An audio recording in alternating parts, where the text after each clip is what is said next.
MANDINO, Chapter 1, My Personal Key Takeaways. Number 1, prioritize what's important to you in regards to relationships, such as family, friends, and so on. 2, being positive to your team, your coworkers, your employees. Focus on giving them positivity, helping them move forward, and being a leader that's good for them and giving them knowledge and advice. 3, have a plan to where you are going, otherwise you're planning on just failing. 4, visualizing your success and practice whatever mistakes that you make along the way to become better. 5, live each day like it's your last, because you never know if you will be waking up to see the next sunrise or not. MANDINO, the Choice, Chapter 1, Review. I want to start this review off with a quote. Do you work well, then be ready to depart when God shall call, by Tyson Edwards. This quote for me really impacted me hard from the book, because in it, I was thinking of it, the part that stood out to me the most at the very beginning is you work well. And the reason why I say that is I'm thinking of your day-to-day life. Like, are you doing things well? Are you being there? Are you working well with your kids? Are you being there for your son? Like, for me, that's what I think about, because I'm a single dad. I'm thinking about my son. Am I doing right by him? Am I doing the homeschooling good? Am I doing that work well? Am I taking care of things? Am I doing my job well, right? Working, talking, communicating with people. And then I think then there's the second part of this. Then be ready to depart when God shall call. So for me, when I hear that again, it just tells me, God, it's as in, if I'm doing my work good, I'm doing a good job, then I shall be ready to depart when God calls me to do more work, do other works, or for other people, if you aren't big in believing in God, would say something else is telling you, pulling you direction. Are you ready for that pull, that direction to go and succeed in the works that you plan to do? And another in the book, when it says, in 90 days, I expect death, was another just big kind of shell shock. Just thinking just one day your health is great, no problems, no issues. And then all of a sudden you get a notice saying you got 90 days. 90 days. You don't know if it will truly be the full 90, maybe less. Tomorrow might be your last, and it's not guaranteed. You have to ask yourself, time of reflection, did you do what you wanted to do? Did you succeed in your life where you wanted to succeed? Did everything go where you wanted? Are you happy with how your kids came out? Did you do enough for them? Did you do enough for your work? Did you leave your spouse with enough? When I read that part, that's what I was thinking about. What if I had 90 days left? Am I happy where I'm at personally? And personally, honestly, I'm not. I believe I could be doing more in my life. Another part of the book that's stated is, every day we all make hundreds of choices, and they may be very benign, like, what are we gonna have to eat today, or shaving, showering, walking, routines, going places for work, your workly routine, how you're going to associate with your friends, how you're going to associate with your boss, your people you don't like. Yet on very few occasions, on times, you have these very memorable decisions that will impact your life for the rest of your life. And you're either going to be looking back on those fondly or sadly, for me personally, I'll share a couple of my experiences on those. One of those is with my son. I had my son. He was born when I was 18. I had got his mom pregnant when I was 17, and at the time she was 15, I believe. And just thinking about that, thinking about how that impacted my entire life. I can think about how that shifted everything, how much I've worked, and just like all the things back then. I'm not, a bad decision I made. One of ones that I don't necessarily regret. I made the decision and I can only move forward. I ended up working too much. I had it where I ended up working a first Christmas with my son, worked too much, ended up drinking at work, working all day, stayed the night at work, came back, and obviously he was at that time not even a month old, or not 2 months old, excuse me. And I just remember that time, the look on his mother's face and just the disappointment, and I just felt so inferior as a man. And then as time went on, just noticing little things that I could have done better, understanding that during that time with his mom I should have been more upfront, saying what I want for our lives, where I want to go. And if I did that, maybe potentially me and his mother would still be together. She wouldn't be in a bad situation where she's in right now. And my son would have two parents that are together, that are raising him, and things would be in a lot better place. But yet I don't know. I can't go back to change time. But yet that's something that I personally reflect on these choices. And now with reading that passage, that section, and it's just, for me, it makes me want to be more open and thinking about that. Is this going to be a major decision I'm going to be making right now, or is it not? One grateful thing, at least for me, is unlike majority of people would be wandering along the path for years without any destination or goal, or even a roadmap to go anywhere. So many people are just standing on a razor's edge, at the point of, if they go one way, they're going to fall off to their demise, or they might go off the other way and be able to be spared another day, living day to day, being defensive, looking to just try to get ahead somehow, but yet not having any plans.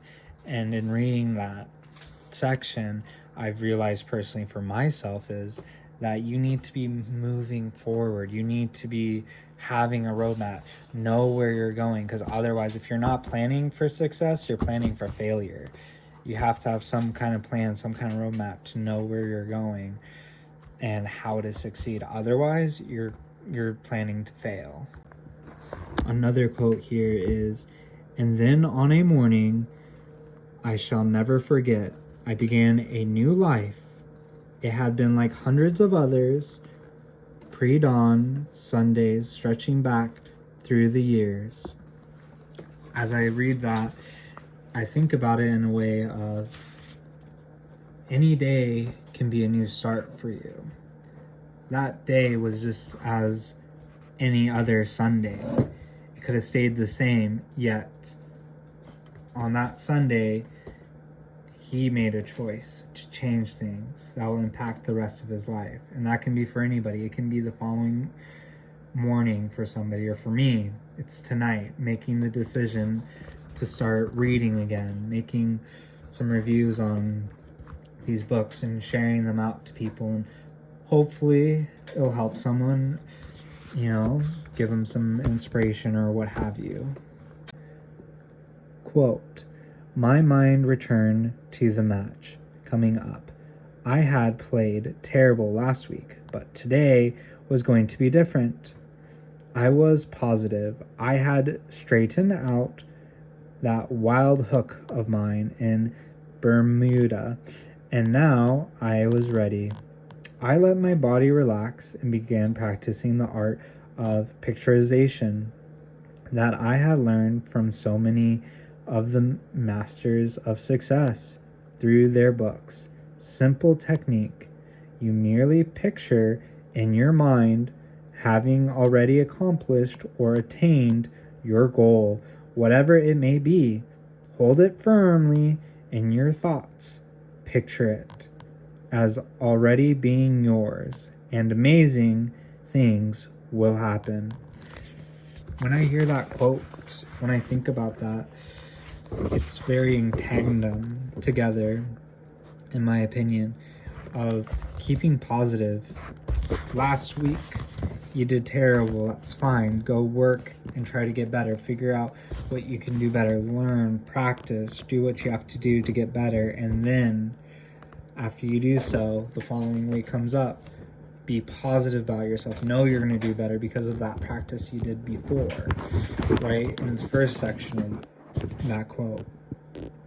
And then when it came to talking about picturizing everything, I was thinking about that, on how I've talked to a lot of people. They picturing yourself succeeding at something, visualizing it, obsessing about it, thinking about all the different ways you can succeed in that area and focus on that.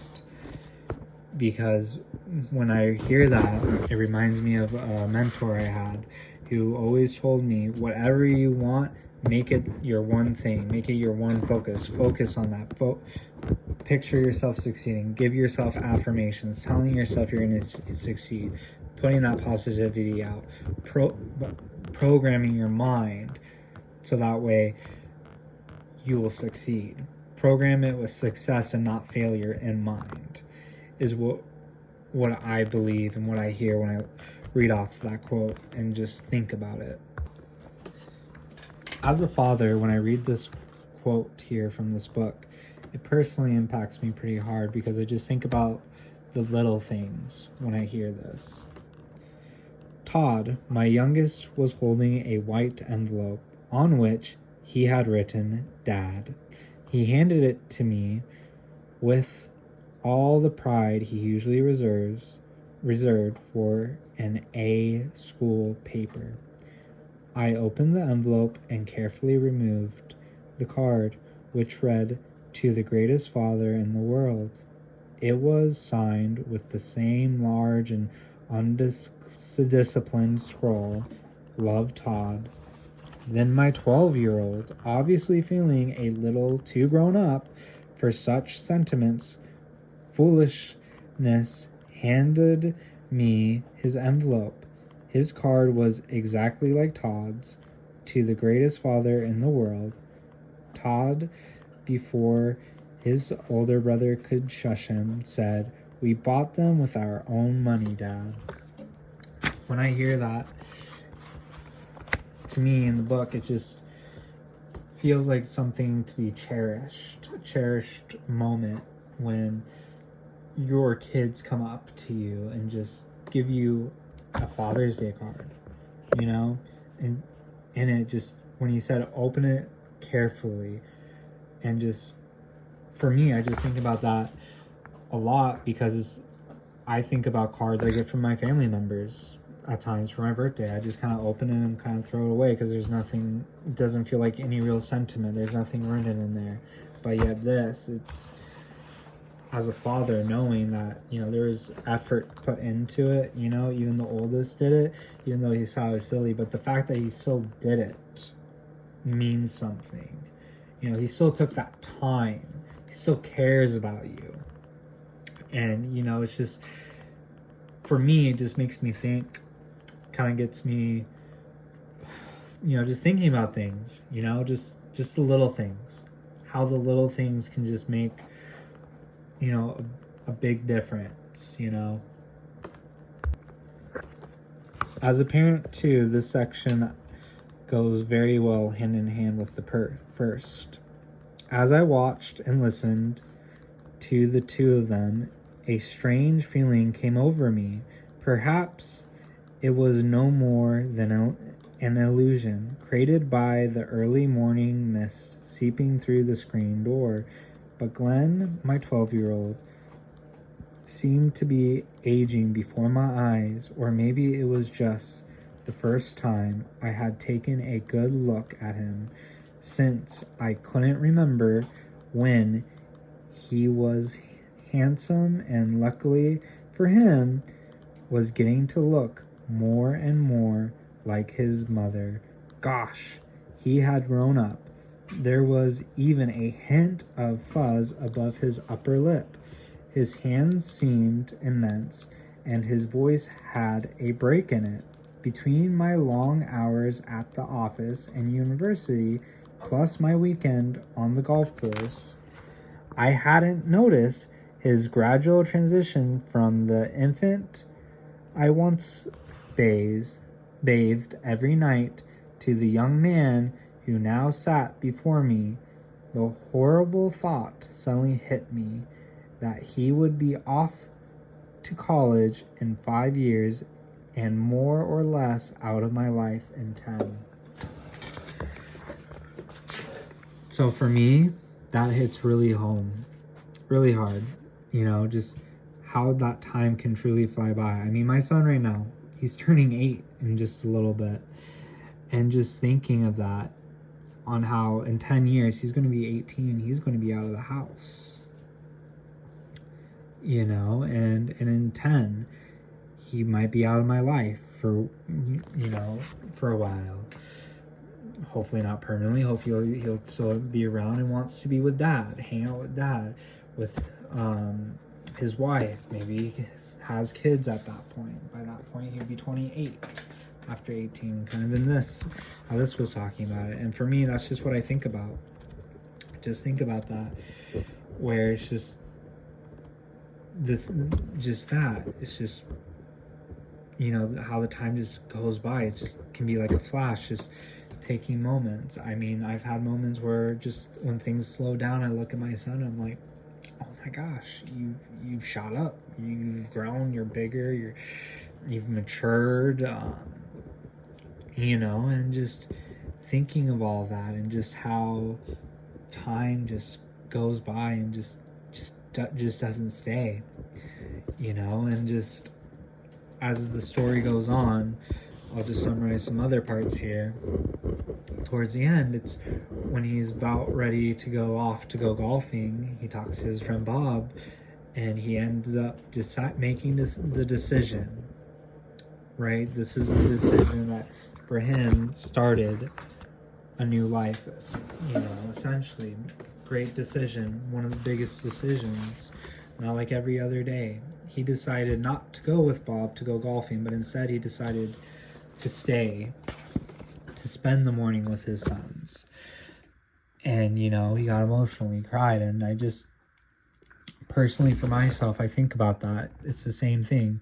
He said, golf will be there after they grow up, they're out of the house. Work will still be there when they become men and they're out of the house, and just when I've read that and I just think about that, it just tells me, it's like, there's certain things will never come back. I think about times with my son when he was, a bit younger, when like his first year he was born, I was working nonstop, 60 hours trying to provide, right? And just thinking that I'm never going to get that time back. I'm not going to get those times back where I could have been there for him. I won't get the times back where he's had, birthday parties. I couldn't be there because I had to work.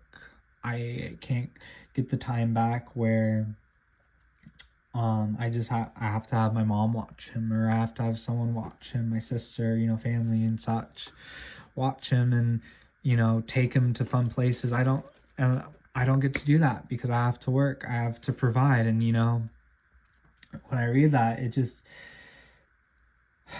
puts things into perspective, put things into questions, like what's really important. And, and that's why I'm a bit grateful too to myself that I've started to take some time off to really kind of just spend with my son. And just, to me, that part just really puts in perspective everything. I mean, honestly, it's like, what am I going to do? What am I going to do? with my son? Like, do I just want it to be that I'm always working, we're just doing schoolwork, things aren't fun, and you know, or do I want to make it more memorable, make it where he knows that I love him and I care for him and there's so much I've done for him, you know? Or do I just want it to be that, yeah, like dad loves me, I think, you know, but he's working a lot, he's doing this, he's doing that. Is he really there for me? You know, and so any rate, this is kind of some of my thoughts of the book from what I've read and some parts that I've shared for the first chapter. And I mean, overall, for the chapter, I think it was a very wonderful chapter, great chapter, and very insightful. And yeah, I'll be doing another chapter review tomorrow.